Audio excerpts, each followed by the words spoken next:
The HOA thought they could scare an old man off his land, but when they came with fake cops, masks, and even gasoline, they didn't realize my grandpa's 1948 Colt was still loaded, and so was his resolve. When the HOA cops stormed my grandpa's barn, they thought he'd roll over. What they didn't know was that his revolver and his will had survived battles far tougher than them. The HOA came with rules, fines, and even hired thugs. But they forgot one thing: my grandpa had already stared down real wars, and he wasn't about to lose this one. It started with letters and fines. It ended with sirens, handcuffs, and a 1948 Colt that never had to fire a shot. The HOA tried to erase his barn. They ended up erasing themselves. This is how my grandpa's silence and his old revolver brought down an entire board. The quiet land and the loud neighbors for as long as anyone in town could remember. My grandfather had lived on that land. A wide stretch of property sat on the edge of a suburban neighborhood, a reminder of older times before HOA boards and property management companies came into power. His land was different. It wasn't cut into identical boxes with manicured lawns and shiny cars lined up like trophies. His was raw, rugged, and full of history. There were old oak trees that cast their shadows across the driveway, a weathered barn that leaned just slightly from decades of storms, and a chain-link fence that my grandfather had built with his own hands when he was still young and strong. For him, that land was not just property, it was life itself. It held memories of my grandmother, whose rose bushes still bloomed along the side of the house. It held the laughter of children who had grown into adults, but could still remember climbing the branches of those tall trees. And most of all, it held the quiet peace that my grandfather treasured more than anything else. He was not a man of words. He was a man of action, of patience, and of stubborn pride. But the world around him was changing, and not for the better. The neighborhood that bordered his land had been swallowed up by an HOA, a group of self-proclaimed guardians of community standards. Their houses looked the same, their lawns clipped to perfection, their rules written in thick binders no one dared to question. At first, the HOA had ignored my grandfather's property, dismissing it as an old relic that would eventually be bought up, flattened, and turned into more identical houses. But when they realized that he wasn't selling, their interest shifted into something more dangerous. They began circling like vultures. It started small. Notices taped to his fence claiming his property was non-compliant with community guidelines, even though his land wasn't even inside their jurisdiction. Then came the patrol's HOA security cars creeping past his driveway, cameras mounted on their dashboards as they took notes about his barn, his fence, his tractor parked by the shed. These weren't real police. They were middle-aged board members playing dress-up, wearing uniforms that mimicked law enforcement and flashing lights on their cars to intimidate anyone who dared to resist their control. My grandfather saw them, of course. He always saw everything. He would sit on his porch with his coffee, watching the so-called HOA cops crawl by like predators marking territory. He didn't shout. He didn't warn them. He just sat there in silence, letting them wonder what was going on behind his calm eyes. What they didn't know, what they couldn't possibly imagine, was that my grandfather wasn't just a stubborn old man sitting on a porch. He was a veteran, and tucked away inside his barn, wrapped carefully in cloth and resting in a locked trunk, was the one thing that had stayed with him since 1948.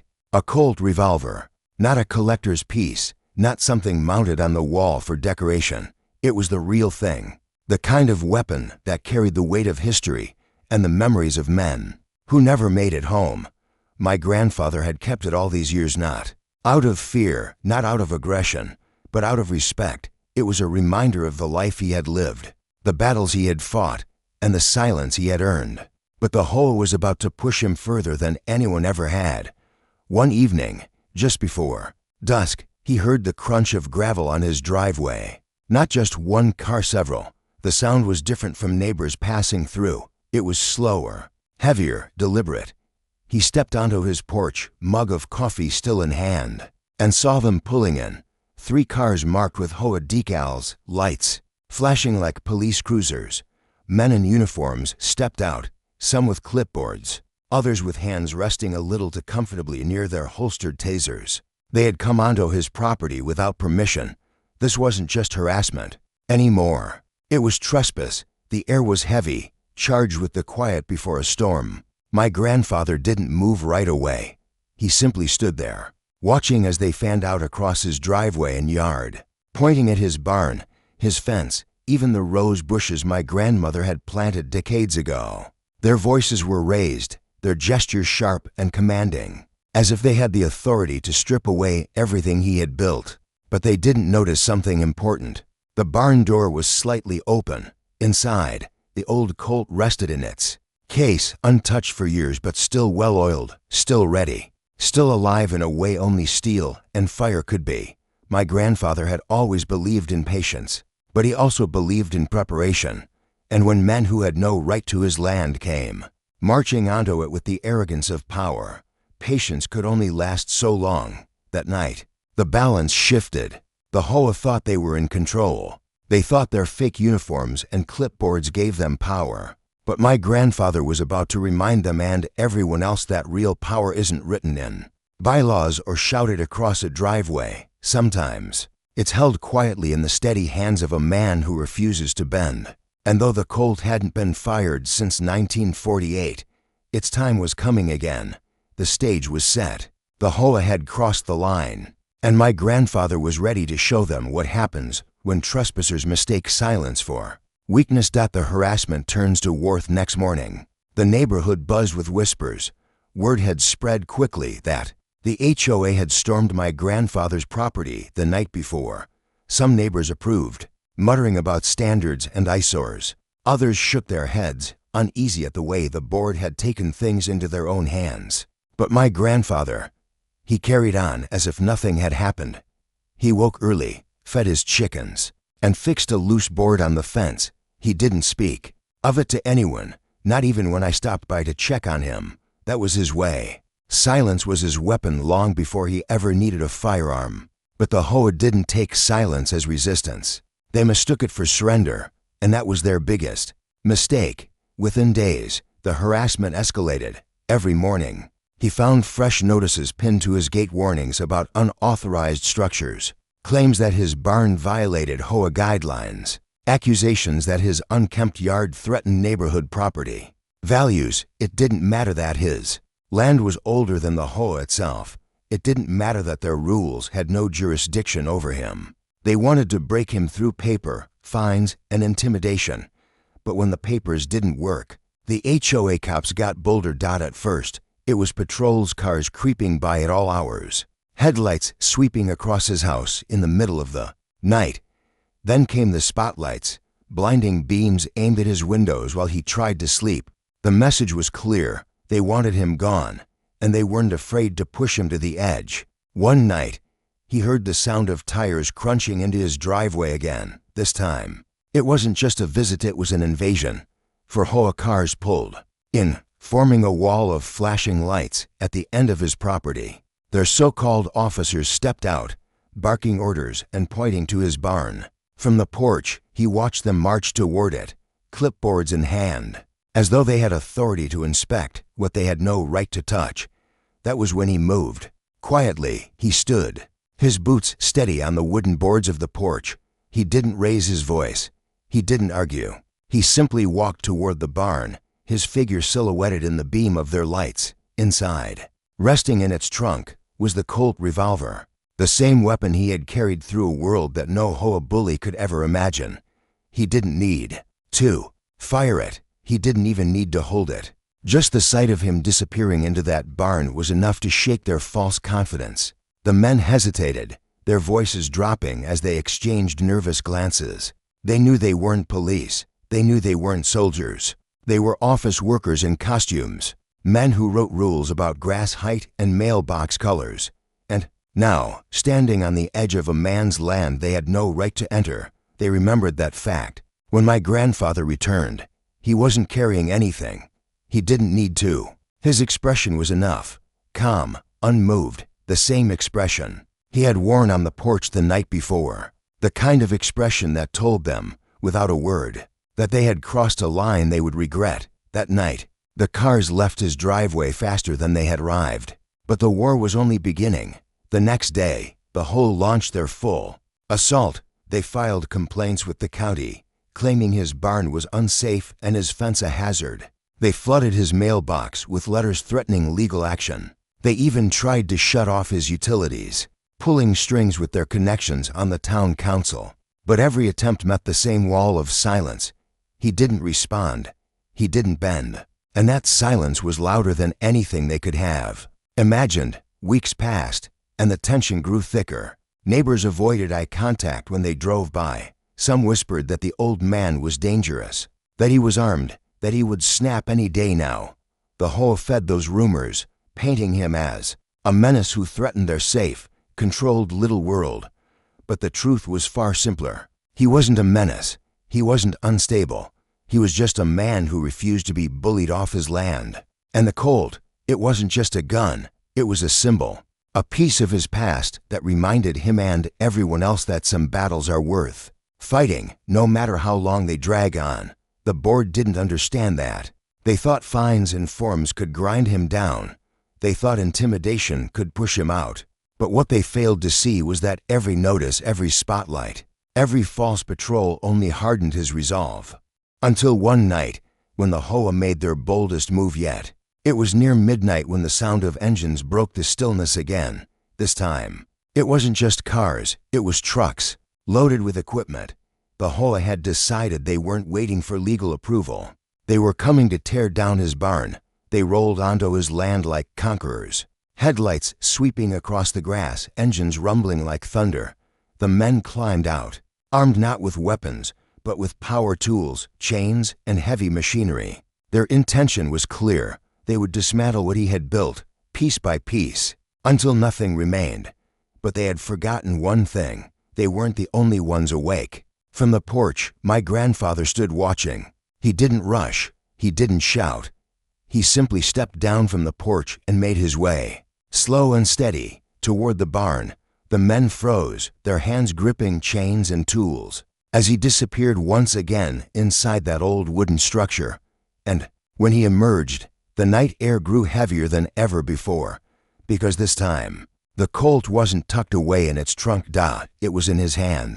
The 1948 steel glinted under the floodlights, a reminder of battles older, harder, and far more real than the petty war the HOA had declared. His grip was steady, his stance unwavering. He didn't raise it. He didn't point it. But the message was undeniable. This was his land, and he was done being silent. The real police arrived. The HOA men froze when they saw the Colt glinting in my grandfather's hand. For a moment, the entire world went still. The only sounds were the hum of the truck's engines and the chirping of crickets in the distance. The men shifted nervously, their arrogance evaporating in an instant. They had come expecting an easy demolition, a night where they could swagger home bragging about how they had handled the old man. Instead, they were standing face with history. The Colt wasn't raised. My grandfather didn't need to point it. It simply hung steady in his hand, as if it had always belonged there, as natural as a walking stick or a tool. But its presence alone was enough to turn their boldness into fear.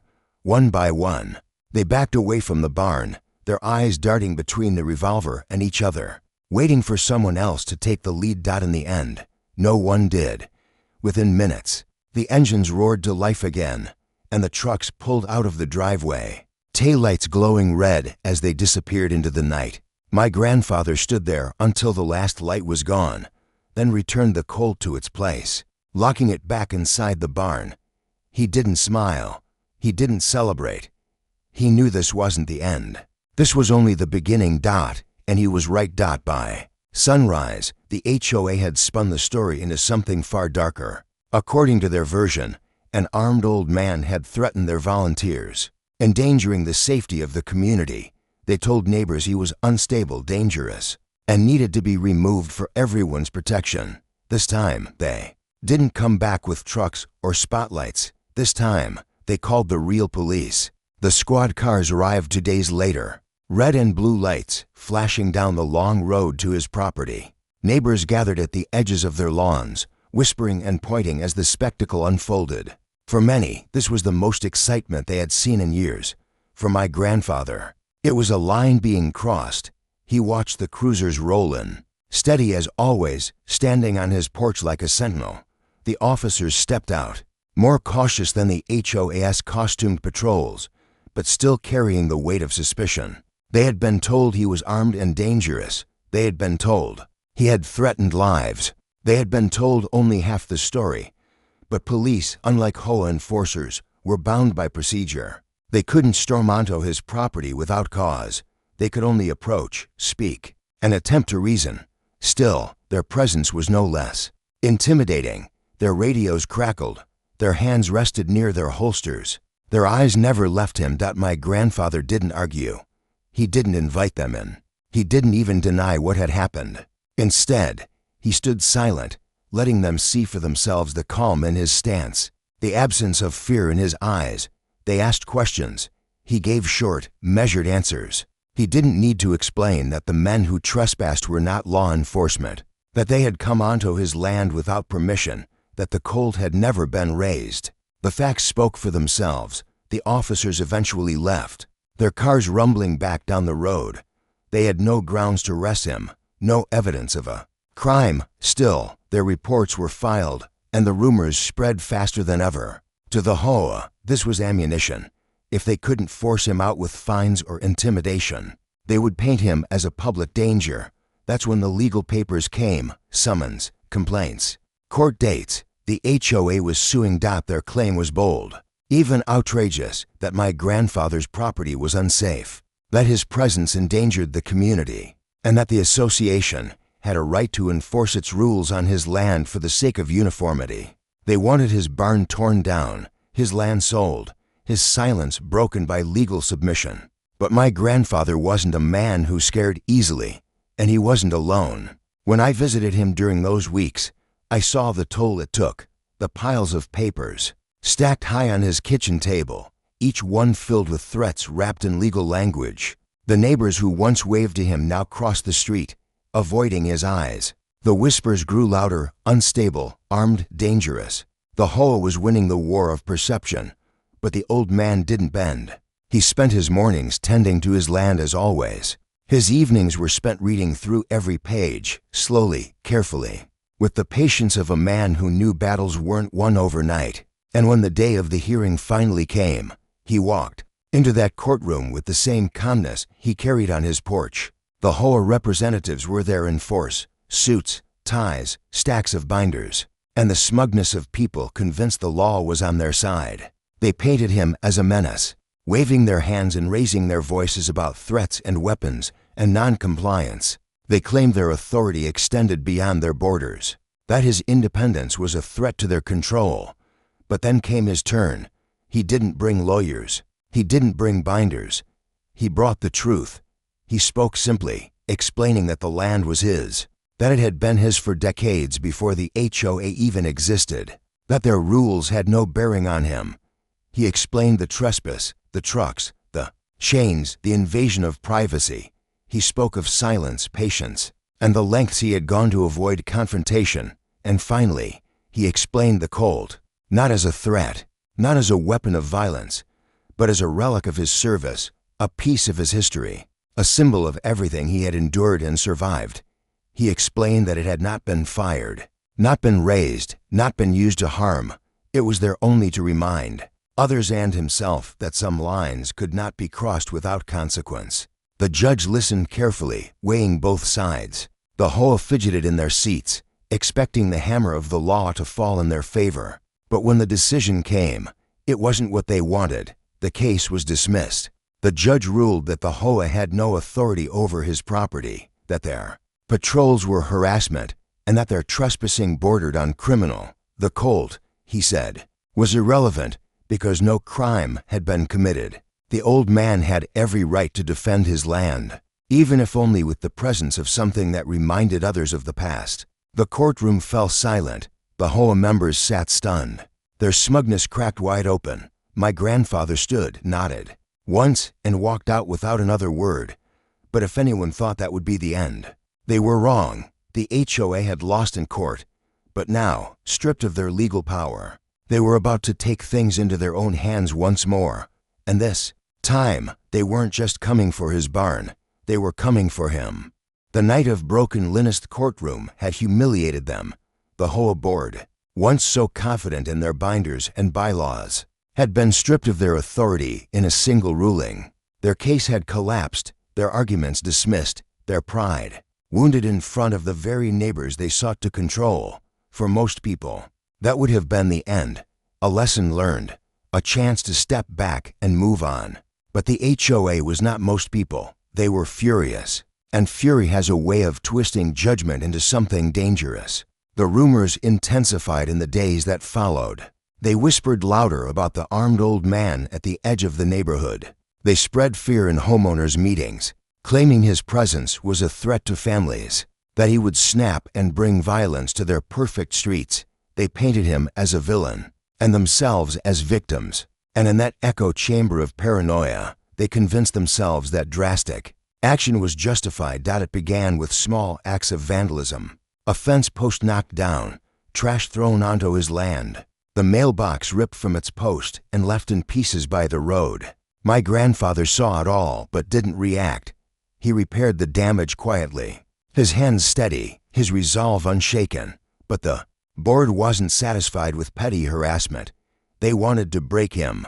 One night, long after the sun had set and the neighborhood had gone dark, they gathered. Not in the HOA office, not in broad daylight with clipboards and rules, but in secret. A group of men, bitter and angry, climbed into trucks and vans. They didn't wear uniforms this time.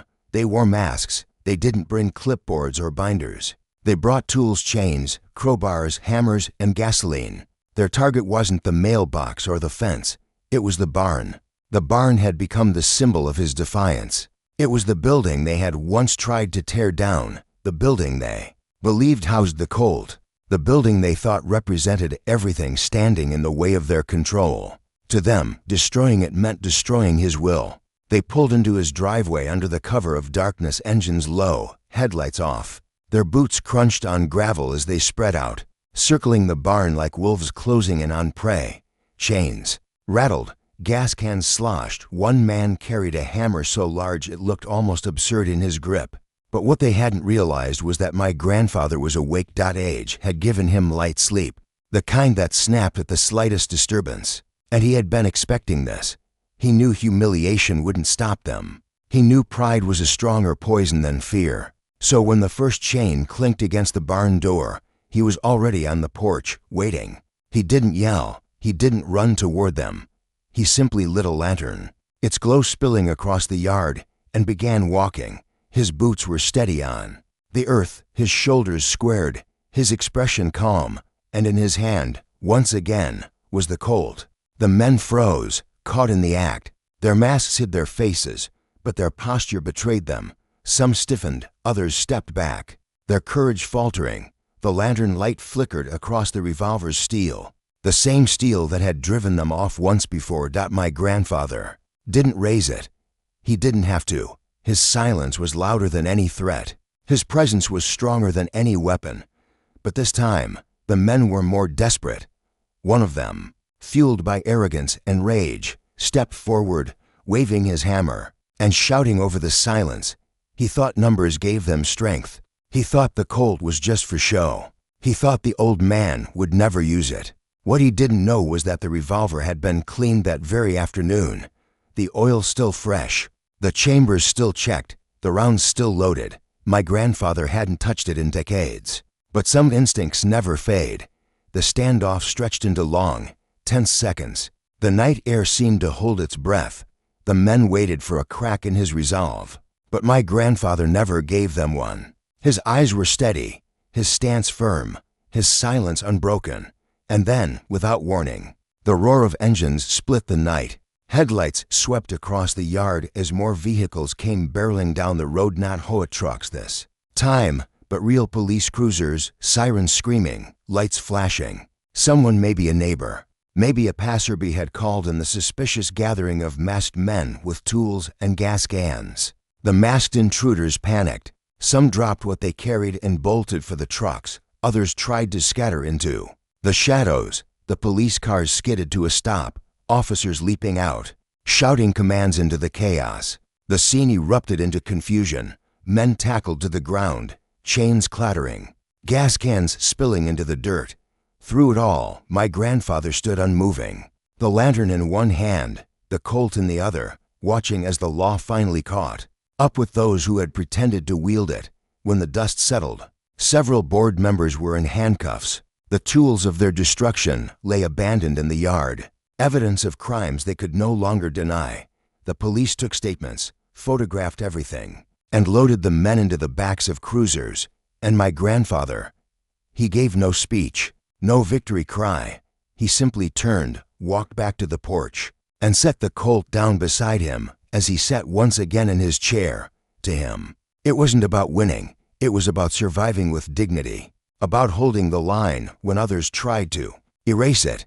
But deep down, he knew this wasn't finished. The HOA as an institution still remained, and though several board members now faced criminal charges, the machine of the association would grind on, searching for another angle, another weakness, another way to strike. The war was far from over, and the next battle would not be fought in the driveway or the barnyard. It would be fought in the heart of the neighborhood itself. A neighborhood divided, the rest shook the neighborhood. To its core, for years, the HOA board had projected authority, striding through monthly meetings with polished smiles and clipped voices, holding clipboards as if they were shields. To see several of them dragged off in handcuffs shattered that illusion. For the first time, homeowners began to question the foundation of the power that ruled over them. But power rarely fades quietly. Within days, a special meeting was called. Flyers appeared in mailboxes. Emails were sent. The subject line was bold and urgent: Emergency HOA Assembly, Community Safety at Risk. The remaining board members wasted no time in reframing the narrative. They painted the arrested men as rogue actors, distancing the association itself from the crime. And at the center of their blame was my grandfather. He wasn't called by name in the flyers, but everyone knew who they meant when they warned of a dangerous armed resident living on the edge of their subdivision. They said he had intimidated volunteers, that his presence endangered families, that the HOA was working to restore peace and safety. It was a clever move. By shifting the focus from their own crimes to his refusal to yield, they turned him from victim into villain, and the neighborhood began to fracture. Some residents, especially the newer families who had moved in seeking the polished stability of an HOA community, swallowed the board's version of events whole. To them, the image of an old man sitting on a porch with a revolver was terrifying. They whispered about what could happen if he snapped. They signed petitions for stricter rules, louder enforcement, and even discussions about fencing off unsafe properties like his. But others remembered the truth. They remembered the late-night spotlights, the fake patrol cars, the men in masks with chains and gasoline. They remembered the police cruisers hauling away board members who claimed to be guardians of order. And they remembered that through it all, my grandfather had never fired a shot, never raised his voice, never struck first. He had simply stood his ground. These neighbors, quieter but resolute, began to form a circle of support. Some stopped by his property with fresh groceries, claiming it was extra from their pantry. Others offered to fix his mailbox or mend the fence posts so he wouldn't have to do it alone. They didn't speak of it directly, but their actions said everything. They were choosing his side. And so, the neighborhood lines were drawn. On one side, the board and their loyalists, determined to rid the subdivision of the man they saw as a blemish. On the other, the quiet coalition of residents who respected him, who saw through the board's lies, and who valued principle over conformity. The tension simmered through every street. At barbecues, conversations turned heated. Parents whispered at playgrounds while children played in awkward silence. Fences became symbols. Those who kept them pristine and within regulation looked toward the board. Those who let a few vines climb or painted them in personal colors gravitated toward my grandfather's defiance. And in the middle of it all sat the barn. The barn was no longer just a building. It had become a landmark of resistance, a visible reminder that the HOA's reach was not absolute. Every time someone drove past and saw it still standing, they remembered the board's failure. And every time the board looked at it, they saw their own defeat reflected back. The pressure grew unbearable for the whole leadership. They filed appeals to reinstate their authority over his property. They reached out to county officials, begging for intervention. They even floated the idea of raising dues to fund enhanced security measures against what they called uncooperative homeowners. But the more they pushed, the more fractures appeared in their own ranks. Not every board member had been willing to follow the path of masks and gas cans. Not every volunteer believed the SP.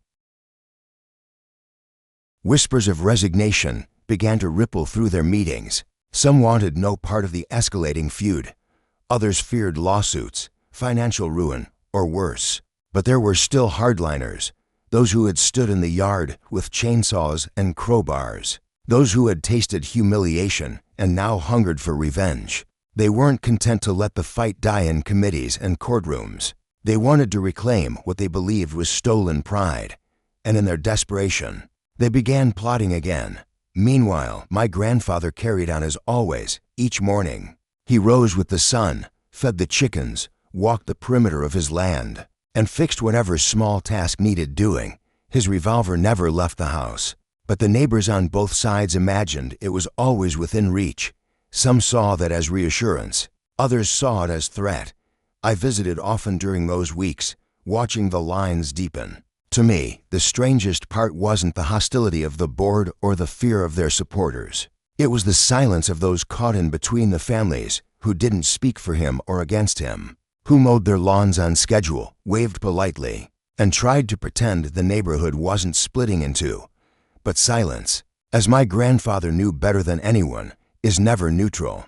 It always favors the side loudest in claiming control, and the HOA was about to grow louder again. Their leaders, cornered and desperate, hatched a new plan. This one wouldn't rely on brute force or masked intimidation.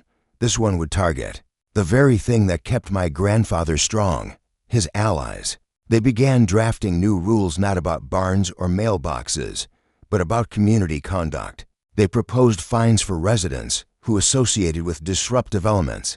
They threatened penalties for homeowners who allowed non-compliant behavior on their property. In short, they sought to punish anyone who helped him, anyone who refused to shun him, anyone who dared stand against their will. The goal was simple: isolate him, cut off his support, starve his resistance until he stood alone.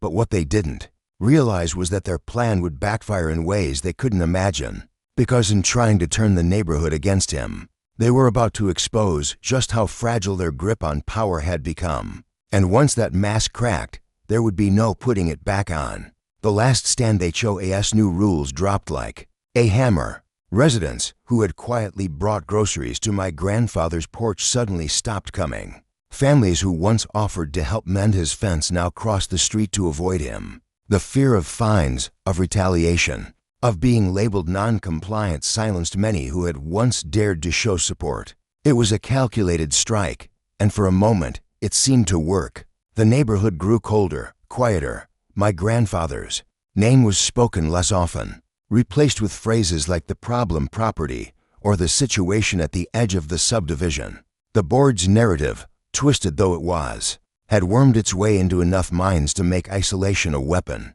But what the board didn't see, what they could never understand, was that isolation had been his life long before their neighborhood crept toward his land. He had fought wars with fewer allies than this. He had endured nights darker, colder, lonelier than a quiet porch and a watchful barn. He didn't need a crowd. He didn't need approval.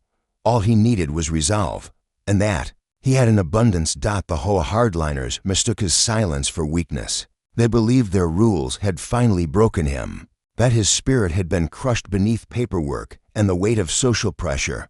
And so, in their arrogance, they made one final move. It was late, always late, because darkness gave cowards courage when the rumble of engines returned. This time, it wasn't just a few trucks or masked men.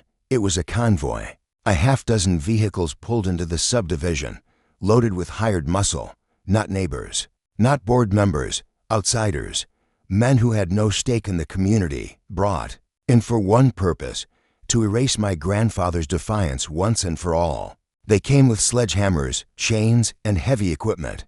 Their target was clear: the barn. The board had convinced themselves that if they could level it, The old man would finally yield, destroy the symbol, and you destroy the will. That was their thinking, but they forgot the man behind the symbol. From his porch, my grandfather watched as they spilled onto his land. Flashlights sweeping across the grass. He didn't move right away. He let them gather. He let them shout, rev their tools, swing their chains against the barn doors. He let their noise fill the night until it became nothing more than background to his steady breath. Then, when the moment was right, he stood. The lantern was in one hand, casting its warm glow across the yard, and in the other the Colt. The 1948 revolver gleamed under the flickering light, not raised, not aimed, but present. A reminder, a warning, a truth they could not ignore. The men laughed at first. They mocked his age, his calmness, the idea that an old revolver could stop them. They were younger, louder, stronger. But strength is not measured in noise, and courage is not found in numbers. My grandfather took slow steps forward, his boots steady against the dirt. He didn't speak a word, but his silence said more than their shouting ever could. Every inch he closed between them tightened the air. Every flicker of lantern light on the Colt stripped away another layer of their bravado. And then it happened. The sound that had lived in the barn for decades. The click of a revolver's hammer drawn. Back. It wasn't fired. It didn't need to be. That single sound carved through the night sharper than any siren, any shout, any chain striking wood. The hired men froze. Some stumbled back. Others dropped their tools. And in that instant, the illusion of their dominance shattered. Because they realized the truth. They weren't standing against just an old man. They were standing against everything he represented. A lifetime of battles fought, of dignity defended, of lines that would not be crossed. The Colt wasn't a weapon, it was history. And history has a way of reminding men that some fights cannot be won with brute force. The board members who had hired them panicked. They shouted orders, urging the men forward, trying to salvage their crumbling authority. But fear spreads faster than commands, and once it takes hold, it cannot be reversed. One by one, the outsiders fled, engines roaring back to life as trucks peeled out of the driveway, leaving the so-called leaders exposed in the lantern's glow. The police arrived minutes later, called by neighbors who had finally had enough of the chaos. This time, there were no excuses, no spins, no scapegoats. The evidence was clear: trespassing, vandalism, conspiracy, and the Colt still unfired stood as proof that the only violence had come from those who claimed to protect the neighborhood. When the last board member was driven away in the back of a cruiser, silence settled over the land once more. My grandfather lowered the hammer on the revolver, holstered it, and walked back to his porch. He sat in his chair, lantern at his side, and looked out over the barn. It was still standing. And so was he. In the weeks that followed, the HOA collapsed under lawsuits, resignations, and community backlash. Some residents moved away, unable to stomach the tension. Others stayed, grateful to see the board's reign broken. Slowly, the neighborhood found a new balance, messier, less polished, but freer. And my grandfather, he carried on as always, feeding his chickens, fixing his fences, living on his land in peace. The Colt returned to its trunk in the barn, cleaned, oiled, and waiting, not as a tool of violence, but as a reminder that silence can be stronger than shouting, that dignity can outlast intimidation, and that sometimes the past still has one last lesson to teach the present. The HOA had come with clipboards, with fines, with chains, with fire. They left with nothing. And in the end, the old Colt never had to fire a single round, because the power was never in the gun itself. It was always in the man who carried it.